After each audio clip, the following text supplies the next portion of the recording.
but it gives him time to work the hamstring as well to make sure he's back fully healthy. So what are you doing as a result? Looking at guys? Yeah, we'll keep monitoring that. We had a workout today, and we'll keep discussing to see what the next move is. Yeah. There's a report that you're signing Sean Davis. Is that? Well, it's how that's all going to play out. Right now, Trent Irwin will move up. That doesn't necessarily mean he's active or inactive, but you still, with the standard elevations, you got some flexibility there at the safety position. Zach, over the last couple of years, obviously you guys have not done a lot of winning. You've had to face the adversity of coming back in the building after loss, and the players the same way. How do you expect these guys to handle success now? Yeah. What do you expect of them? Yeah, we got to learn how to handle it, and especially the guys that have been here for a couple of years, because that is something that you got to know how to do. And so you can enjoy the win there for Sunday and maybe wake up Monday morning and feel good about it, but you got to quickly move on. We got 16 more games.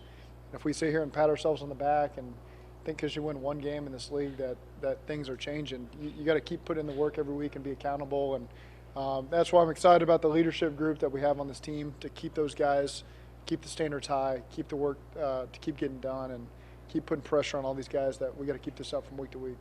Excluding the new goal, just what have you liked about everything Jamar Chase has been doing, and what's the key for, I guess, keeping it up this week? I think everyone likes to talk about the drops, but no one can see the behind the scenes work that we've seen. He puts it all in. It's important to him. He wants to be great. He knows what it's going to take to be great. So he's done all that stuff.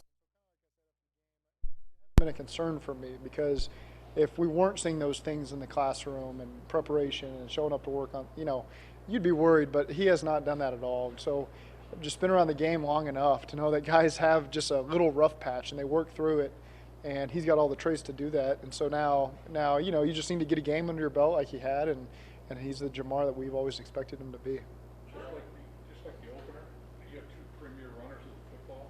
Yours was better than theirs, and you got two premier runners again. Is that a big factor, obviously, in this one too? Yeah, I think Montgomery's one of the best young backs in this league, right here in our backyard. That's where he's from. And so, again, and Damian Williams was as well. I've been on teams with Damian Williams. He's a great receiver out of the backfield. He can run the football when he's asked to. So, certainly, again, like I said, we got to work cut out for us. But there's a couple good backs playing this game.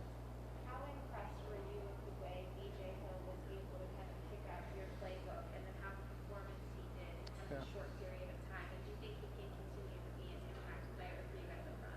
I absolutely think he continued to be an impact player. And again, that's because of how he just fits in schematically with how we want to do things, what his approach is from day one.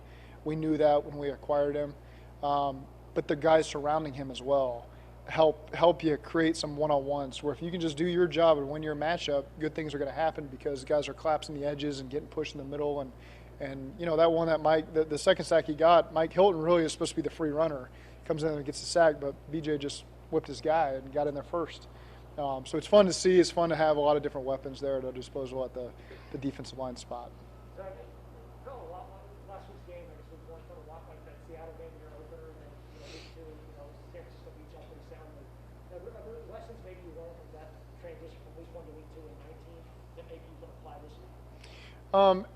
I think this is its own year. It's its own team. Our approach has evolved over the course of the last 3 years. So I don't really look for that carryover or that comparison necessarily. I think that's all I have on that one. What was your primary takeaway of pass protection in general from Sunday and how you look at it now against another team that's going to be very similarly? There's just a couple. Sometimes eyes were poor by position. Sometimes it was just a one-on-one matchup, and there was an instance or two where we just could have done a better job providing some help, just with the way we structured everything coaching-wise, starting with me. So I think that was a part of it. So again, it's something that we can continue to improve on. But I thought there was a lot of really good stuff in protection from our guys that gave Joe a chance. In what ways did it feel different than last year, protection-wise? Were you watching it, unfold as a play caller and feeling what you could and could not do? Yeah, well, I think you feel really consistent on the edges with our tackles there. And, again, that's just Jonah finally getting a year's worth of work and feeling comfortable, and Riley's done it for a long time at a high level. You got a bunch of veteran guys that do a great job with communication inside. And so again, we can continue to improve it all with the backs and the tight ends and everyone that's involved in that. But again, I think that we'll continue to move in the right direction there. It's first day stuff, our Joe kind of talked about, there was some first game stuff of communication that was a part of some of the issues. Right. Is that kind of how you chop up a lot of that stuff, or is that something that's kind of really needs to be nipped in the bud? It's true. I try not, as the coach, you don't want to make that excuse. We got to improve it, and we got to do it now, because other teams are going to see that, and they're going to try to utilize that, and they're going to preach that to the players. And so, again, we have to do our part to clean it up and make sure that's not a problem in the future. Coach, do you think you're better equipped on defense to handle the option, whatever Fields is going to do? I mean, you've been playing these guys for 2 years. They've been a problem. Do you think you're better equipped to handle that now with the additions? I do. I think that our guys are very aware. And so they're going to play Fields. They're going to get him on the perimeter. Watching all of his keepers from the preseason, he's explosive.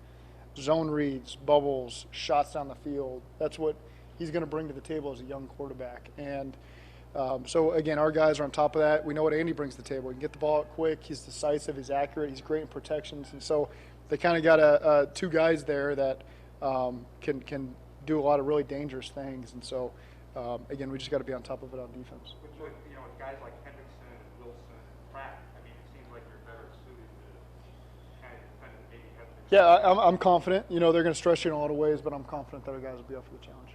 First time since college, really, that Joe was facing a hostile environment where the crowd noise is going to be obviously Right. after the pandemic. What suits Joe so well to handle, or what is it about Joe's ability to handle the game allows him to work in a noisy environment? I think just the preparation of being confident with what you're trying to do helps you speed up the communication process, because every second matters. When you're in a noisy environment, you're on a silent cadence, you got to communicate at the line of scrimmage. Every second matters. And so the quarterback being prepared and understanding the calls and being able to quickly identify looks that you want to get to, that's what helps great quarterbacks in this league, and we expect Joe to be able to do that. You used three safeties a lot on Sunday. How big of a loss is it not having Ricardo? Well, he's a veteran player, understands his role, is very sound with his technique, and understands how offenses are trying to attack you. So he's very smart in that regard. He spends a lot of time studying quarterbacks, what quarterbacks are being coached, asking me a lot of offensive questions. So he brings that to the table. But again, we still feel good with a lot of our other packages that we can get to some different looks that we want to get to. Come on, what's the advantage of having a third safety on the field in that situation? Well, if it's an aware player like Ricardo, who's played in this league a long time, it's just another weapon you can put out there. So again, we've got a lot of different personnel that we can utilize. We feel really good about our backers in coverage. We feel really good about our safeties in coverage. We feel great about our corners in coverage. So we feel like there's some depth there that you can package around and get the right guys on the field. Evan McPherson just said that he's as confident as he's ever been kicking the ball right now. As a play caller going into what can be a hostile environment in Chicago, how encouraging is that for you to hear that in case there's a situation where, it's going to be close and you make a decision? Yeah, I didn't need to hear him say that. We've all seen it from every kick that's left his foot over the course of training camp to the preseason games to the regular season games. So I'm glad he feels that confidence. He should, because he does it every day. So he should be confident when you walk out on game day. So again, we're fortunate to have him. He's got to keep it up. Seems like your defensive line from Jump Street, was playing at a high level. Every practice at training camp was giving the offensive line all they can handle. And then you see it against somebody else, and they do the same thing, and probably made your offensive line better along the way. Mm-hmm. How big a factor has the defensive line been in the development of football? It all starts up front and both sides of the ball. And so now they take the pressure off the secondary. We can be more aggressive, knowing that the quarterback's in his head, he's got to get the ball out because he knows these guys, even on a three-man rush here and backed up, we got the sack.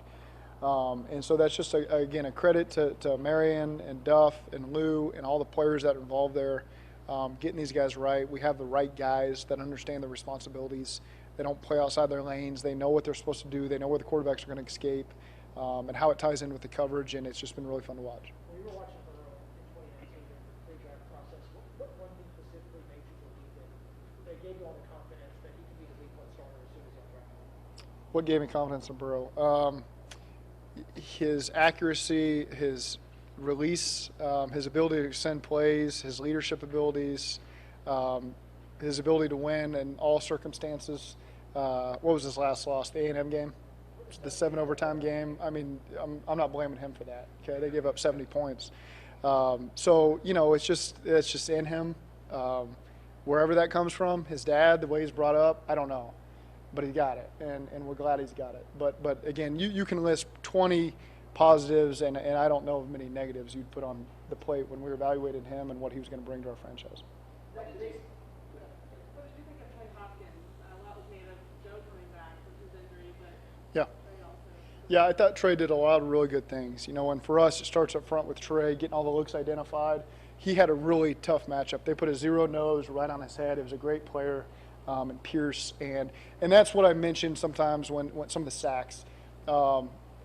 Again, week 1 is where you got to make some adjustments, and sometimes some things are going to happen. You got to adjust to it, right? So they play the odd front that they haven't shown a lot of the last several years, and it gets Trey one-on-one. And there's some adjustments we can make that should provide help for any center in the league versus that nose. But sometimes you got to see it once and face the problem and say, okay, here's how we're going to go about it the next time. And so, unfortunately for Trey, he got that look. He had to deal with that guy for however many snaps, 60-something snaps, and the guy got him. And so that's going to happen in this league. And again, we got to do our part to help him. But again, I was really proud of the way Trey came back. His first game, his first significant snaps. He gave us a lot of really good stuff that's going to help us.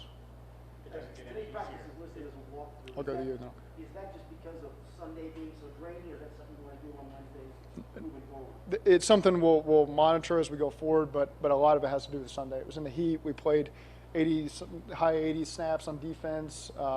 We want our guys to be mentally and physically prepared for this road game on Sunday, and so we felt like doing a double walkthrough today is our best way to do that. Just Go a ahead. couple more minutes, It please. doesn't get any easier this week for Trey with Dix. And that Yeah. Are you expecting some of the same stuff, considering they'll be watching the same tape you are? I think structurally they're a little bit different than the Vikings, but they're not different in the sense that they have a really talented front. And the Rams did a good job moving the pocket and get some shots on them early on with that first touchdown to try to eliminate the stuff inside and get them on the perimeter and take the shot. But as long as I've seen Chicago the last couple of years, and this year's no different, it starts with their front on defense. These guys, Robert Quinn and Khalil Mack, Hicks in there, they got some really good depth of 8, 9 guys in there. I don't know Goldman's status yet, but if he's playing, that's a lot of juice in there. And you got to really fight your tail off up front. We got to help them with the protection stuff and in the run game. But it's as challenging as front as you're going to face in this league, and that's kind of what Chicago's been known for the last couple of years, and this year's no different. Have you called Sean to pick his brain? I would never do that. You had Fred Johnson inactive on Sunday. Is that something? What is behind that, and is that something that you see as the way it's set up right now going forward in the immediate future? I think that's an evaluation every week. We're evaluating these guys on the practice squad and not practice squad, but on the scout team reps that they get. We just thought Isaiah had a really good training camp, and he's really taking steps in the right direction. It's not perfect, but again, we felt like he was just making a lot of strides, and so he earned the opportunity to be up and active. Kind of on that note, Jackson Carman, he just got the strides he's taken over the last few weeks? Yeah, it gotten better every day. That's just what you want from your rookies. And again, Jackson's approach has been good. Deontay's approach has been good. Trey Hill's approach has been good up front. And so again, just continue to. Now they got to learn how to be a pro and get your reps on the scout team, which is tricky sometimes for those guys. But Frank does a good job pushing them. Ben Martin pushing them.